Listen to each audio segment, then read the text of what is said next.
Hello students, good morning and welcome back to Standard 8. We are in chapter number 6, Squares and Square Roots. तो उसकी आज मैं exercise 6.4 का video भेज रहा हूँ और ये एक्सरसाइज में एक नई मेथड है जो डिवीज़न मेथड, वो आपको सीखनी है। तो स्क्वायर रूट फाइंड करने के बहुत सारे अलग अलग तरीके हैं। इस पूरे चैप्टर में स्क्वायर रूट कैसे फाइंड करना है उसके बहुत सारे तरीके दिए हैं। इसमें से एक और तरीका जिसको डिवीज़न मेथड से जाना जाता है, इससे पहले हमने जो स्क्वायर रूट निकालना सीखा था वो प्राइम फैक्टराइजेशन मेथड से सीखा था। अब इस वीडियो द्वारा मैं डिवीज़न मेथड से स्क्वायर रूट कैसे निकाला जाए वो आपको सिखाता हूँ। तो फिलहाल आपकी 6.4 एक्सरसाइज एनसीईआरटी टेक्स्ट बुक, जब ये वीडियो देख रहा हो तो उसको खुले रखना। मैंने क्वेश्चन वाइज एक एक दो सम डाल के आपको समझाया है। तो पहला क्वेश्चन है find the square root by division method. अब ये मेथड बहुत ही इम्पोर्टेंट भी मेथड है और अच्छी भी मेथड है। वैसे तो सिंपल मेथड है, इतनी कोई हार्ड भी नहीं है, लेकिन अच्छी तरह से समझना है उसको, ठीक है। अब समझो कि ये मेथड में आपका क्वेश्चन नंबर 1 है, उसका सम मैं आपको यहाँ सिखा रहा हूँ, उसको ध्यान से समझिए।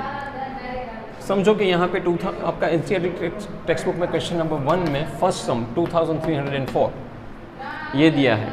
सबसे पहले आपको क्या करना है कि जो भी नंबर दिया है वो नंबर में दो नंबर के ऊपर बार करनी है। जैसे 2 नंबर हुए बार कर दो, फिर से 2 नंबर हुए बार कर दो। तो दो नंबर को कंसीडर करना है हमेशा, एक नंबर को नहीं। लेकिन अगर कभी ऑड नंबर हो तो एक नंबर पर भी बार आ सकती है, तो कोई बात नहीं, तो एक नंबर से आप कर सकते हो, वो इतना चिंताजनक नहीं है। लेकिन बार करना मत भूलिए पहले। तो पहले मैंने यहाँ बार किया, फिर यहाँ बार किया। अब दो की 2 पैर हो गई, एक पैर ये और एक ये। ऊपर देखो बार है, 2 नंबर से बार की जा सकती है। और अगर कभी ऐसा भी हो कि जैसे मैंने 5 नंबर लिया, मैंने लिया 2 5 8 9 3, तो यहाँ बार किया, यहाँ बार किया, एक तो यहाँ सिंगल बचता है तो सिंगल पर बार कर दीजिए, कोई बात नहीं, वो भी आप कर सकते हो।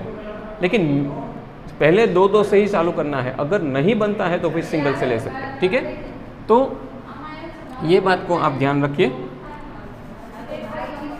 अब मेरा दूसरा स्टेप, अब मुझे यहाँ देखो, अब मैं डिवीज़न चालू करता हूँ। डिवीज़न में क्या ध्यान रखना है कि पहली पैर 23 उसको कंसीडर करना है।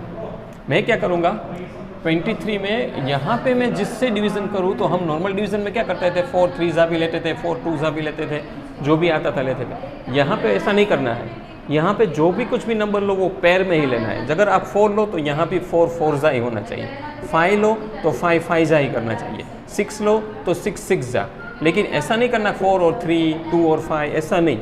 जो नंबर लो वो पैर में लो, 4 लो तो 4 4 2 लो तो 2 2 3 लो तो 3 3 हर एक बार आपको नंबर पैर में ही लेने हैं डिवीज़न करते हुए। ये इस प्रकार का डिवीज़न है, ठीक है। तो मैंने लिया 4 4 16 लिया, क्यों? क्योंकि यहाँ 23 है। अगर मैं 5 5 25 लूँ तो 25 23 से बढ़ जाता है, इसलिए मुझे कंपलसरी उससे पहले 4 4 लेना पड़ेगा। तो 4 4 16 बरोबर। अब मैंने माइनस किया, 13 - 6 7, यहाँ पे एक जाए था 1 - 0, तो यहाँ पे मतलब 23 में से 16 निकालो तो 7 बचता है। अब नीचे भी पैर में ही उतारना है, एक नहीं उतारना है, पैर में ही। जो बार किया वो 2 सारे। तो अब नंबर बचा 704, राइट।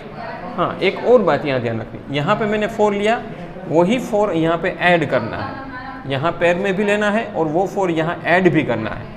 तो हुआ 4 + 4 8, 4 + 4 8 हुआ। अब 8, अब मैं 8 को यहाँ जो भी नंबर लूँ मुझे डिवीज़न के लिए, वही नंबर यहाँ लेना है फिर से। तो मैं क्या करूँ, 88 8 मैं 88 7 88 6 ऐसा नहीं सकता। यहाँ 8 लिया तो यहाँ भी 8। मैंने कहा ना कि पैर में ही लेना पड़ेगा, तो हर बार वो रूल लागू पड़ेगा, 8 में ही या पैर में ही लेना, पैर में ही लेना। तो 88 8 704, यहाँ 8 लिया तो यहाँ भी 8 के साथ जो भी मैं लूँ, जो नंबर लूँ यहाँ, वही नंबर यहाँ आना चाहिए। इन शॉर्ट ये 2 नंबर का पेयरिंग हमेशा बनना चाहिए, ये याद रहे। तो 88 8 704, फिर माइनस करो 0 0 0, तो स्क्वायर रूट निकल गया 48। तो इसका आंसर है 48। This is called division method. बहुत ही सिंपल है, बस यहाँ रूल्स डिवीज़न के, लेकिन करना पेयरिंग में है, वो एक बहुत महत्व की बात है इसमें।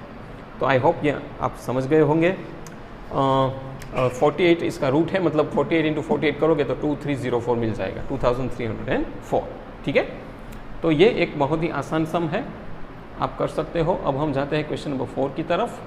क्वेश्चन नंबर 4 में बच्चों फिर से मैं समझाऊँ कुछ नहीं है, एक ऑब्जेक्टिव टाइप की एक्सरसाइज है। उसने ऐसा पूछा है कि अगर मैं 64 का रूट निकालूं तो वो रूट कितने डिजिट का होगा, 1 डिजिट का, 2 डिजिट का, 3, वो जो रूट आता है वो कितने डिजिट का होगा, ऐसा पूछा है।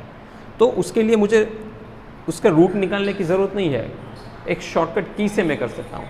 आपको मैंने बाहर ड्रॉ करना सिखाया था यहाँ, तो पहला नंबर देखो आपकी टेक्स्ट बुक में क्वेश्चन नंबर 2 में 64 है, 64 में 2 नंबर पर बार कर दीजिए। 64 में 2 नंबर पर बार किया तो मैंने जितनी बार बार किया उतने डिजिट नंबर रूट में होंगे।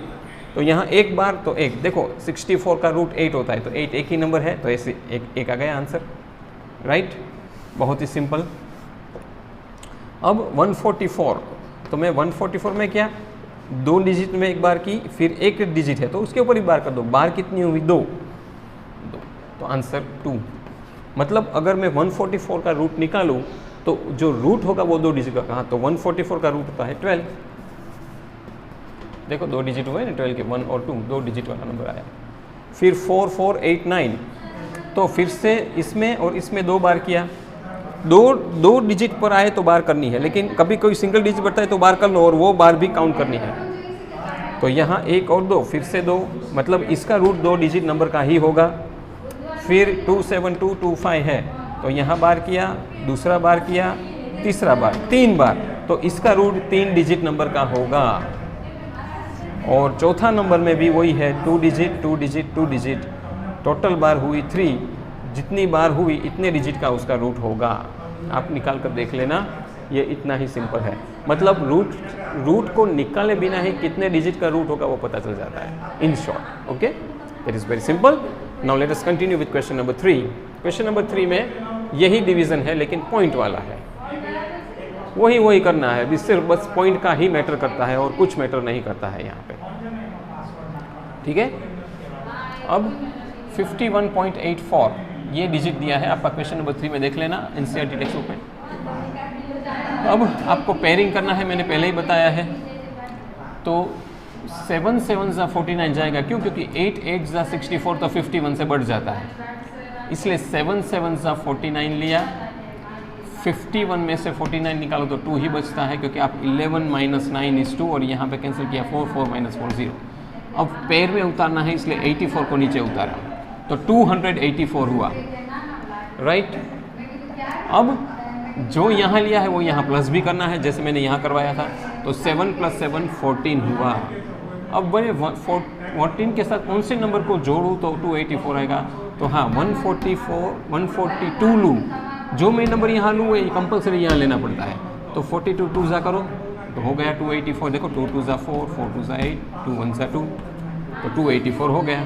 तो 142 2 ज़ा 284, तो 0 0 0 क्लोज हो गया। अब क्या यहाँ पे 72 आया, तो आपको करना कुछ नहीं है, एक डिजिट के बाद पॉइंट लगा देना है, बस एक ही रूल है इसमें, कोई रूल ही नहीं है, एक डिजिट के बाद पॉइंट लगा दो। तो 7.2 मल्टीप्लाई बाई 7.2 करोगे तो 51.84 आ जाए। आप मल्टीप्लाई करके देख लेना, 7.2 मल्टीप्लाई बाई 7.2 करोगे तो आपको 51.84 मिल जाएगा। ओके, मीन्स ये दोनों सम सेम ही है, सिर्फ पॉइंट का ही मैटर था, और ऐसे ही करना है। सिर्फ आपका जो भी ऊपर ये आंसर आए पहले डिजिट में, पहले से ही यहाँ से पहले डिजिट के बाद हमेशा पॉइंट लगा देना, that is your answer. Very simple, बहुत ही सिंपल। अब क्वेश्चन नंबर 4, क्वेश्चन नंबर 4 में भी ऐसा ही है।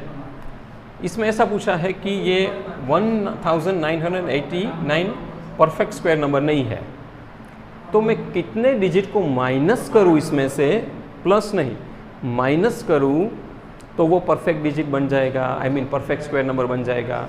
तो उसके लिए पहले जैसे हम ये डिवीज़न करते हैं ना, ऐसा डिवीज़न करो, बार किया, बरोबर। अब यहाँ पहले में 19 है, राइट, 19 है। आप क्या करोगे, 4 4 ज़ा 16, क्योंकि 5 5 ज़ा 25 तो 19 से बढ़ गया है, हमारे कंपलसरी 4 4 ज़ा 16 लेना पड़ेगा। 4 4 सा 16 मतलब 19 में से 16 माइनस किया तो 9 माइनस 6 3 एंड यहाँ पे 0 89 को नीचे उतार लिया। अब यहाँ 4 लिया था, वो रूल के हिसाब से यहाँ भी 4 प्लस करना पड़ेगा, तो 4 + 4 हुआ 8। हाँ, फिर मुझे चेक करना है कि कौन से नंबर इसके नियर बाय होगा। जैसे ही बढ़ जाएगा मुझे नहीं करना है, तो 84 4 ज़ा करूँ ना तो 336 होता है, क्योंकि 85 5 ज़ा करूँगा तो वो बढ़ जाएगा, इसलिए मुझे 84 4 ज़ा ही करना पड़ेगा। और याद रहे ये परफेक्ट स्क्वायर नंबर नहीं है, इसलिए यहाँ 0 0 तो आएगा ही नहीं, हमेशा रिमाइंडर ही बचेगा। तो 84 4 ज़ा 336 माइनस किया तो 53 बचता है। 9 माइनस 3 6 3 और 8 माइनस 3 5, यहाँ 0। हाँ, 53 बचा। तो आप क्या करोगे, सिंपल है, जो 1989 जो डिजिट दिया था उसमें से जो रिमाइंडर बचता है ना वो माइनस कर दो, वो माइनस कर दो। वो माइनस किया तो जो आंसर आया 1936, दिस इज द आंसर। तो 1936 परफेक्ट स्क्वायर नंबर है। अब उसका रूट, तो उसका रूट कुछ नहीं है, यही जो आंसर है ना वही उसका रूट है 44। तो देखो आप 44 × 44 करोगे तो 1936 आ जाएगा। 1936 कहाँ से मिला, 1989 में से ये रिमाइंडर माइनस किया तो मिल गया। और उसका रूट हमेशा जो इसका क्वोशंट होता है ना वही होता है। ओके, तो 44 is the root and 53 is the number to be subtracted. तो आंसर क्या होगा 53। क्वेश्चन ये पूछा है कि कौन सा नंबर सब्ट्रैक्ट करना है, तो हमने कितना सब्ट्रैक्ट किया 1989 में से 53। तो 53 एंड 44, 53 सब्ट्रैक्ट करूंगा तो परफेक्ट स्क्वायर बनेगा। तो इसमें से मैंने सब्ट्रैक्ट किया, that is your answer. Okay, तो दिस टू आंसर होगा, आप चेक कर लेना। 44 इसका रूट है 1936 का, जो आपका क्वोशंट ही होता है वही रूट बन जाता है सीधा, और 1936 परफेक्ट स्क्वायर नंबर है। तो बच्चों इसके साथ मैंने ये आधी एक्सरसाइज 6.3 खत्म कर दी। आधी एक्सरसाइज और बाकी है, इसमें कुछ इंपॉर्टेंट सम्स आपको बनाए, उसके मैं अगला वीडियो जब भेजूंगा मंडे को तब हम कंप्लीट करेंगे। इससे रिलेटेड कोई भी डाउट हो तो मुझे बताना। और 6.4 के बाकी के जितने भी सम्स है यहाँ तक क्वेश्चन नंबर 4 तक, वो होमवर्क करना है, नोटबुक कंप्लीट करनी है। हाँ, और उसमें कोई डाउट हो तो मुझे ज़रूर बताना, उस सम में मैं तक करके भिजवाऊँगा या वीडियो भेजूँगा। Thank you very much for listening me.